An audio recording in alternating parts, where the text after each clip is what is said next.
And think about how many times we've said that over our lives and just through our history. Obviously, '01, with the travesty that occurred that created some, significant pain, probably most emotionally with what happened in this world with 9/11.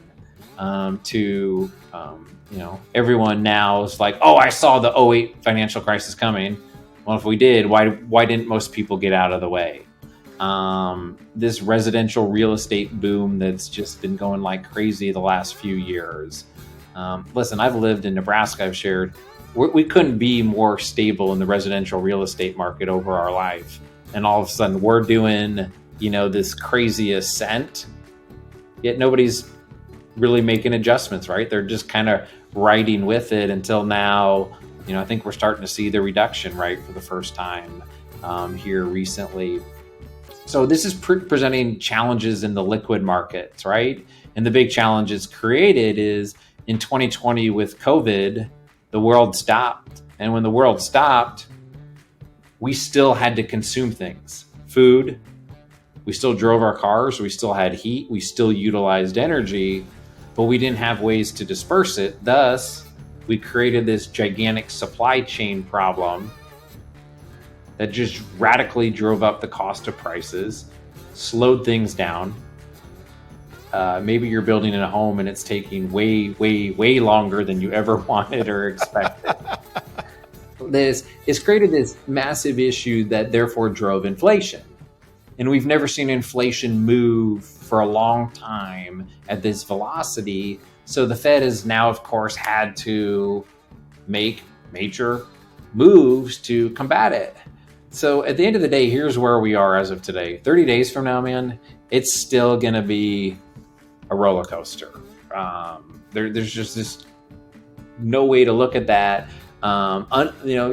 Strong factors, unemployment's still great, right? I mean, it's still super low, but that's a challenge for me because if I can't find people, what lever do I have to go find good people?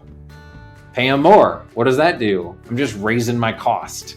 And I'm not helping inflation at the moment. So you could actually look at the opposite side.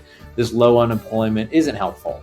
I think mortgage rates for residential, as of today, right, in the upper sixes is healthy. I think it's starting to move a lot of buyers out of the market. But the concern is you're not going to see people refinancing. How many people are you going to see downsize and take out a loan? So if I got a house today of, 4,000 square foot, 3,000, and I'm paying 3.75%, why would I downgrade to 2,500 square foot? If I still needed a mortgage and pay 6.75, it's probably less to stay in my house with more square foot than it is. So we may be creating a new bottleneck going the opposite way in the market. That'll be something really interesting to watch in residential real estate. On the positive note, 60 days from now, 90 days from now, we'll be past November. We'll get some more data on what this midterm election means to us. So as we look at always the 4 election years, whenever we hit the market low in the year in a midterm election cycle, which we're in, statistically speaking, the next 12 months has tended to be the best for the stock market. Now, that doesn't mean it's going to be that way, but statistically, we've been there before. On average, in a midterm election year, there has been a 17% decline in the market at some point in the year. 17 Wow. On average. And this is data going all the way back to 1950. So we have been here before, but then we use the phrase unprecedented, right? Inflation. COVID obviously was new from 2 years ago. So I know a low unemployment, you're right.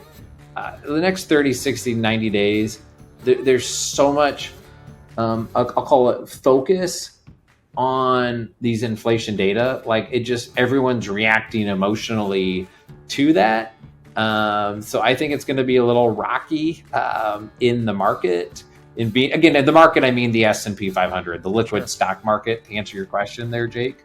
But long run, we're not concerned about it.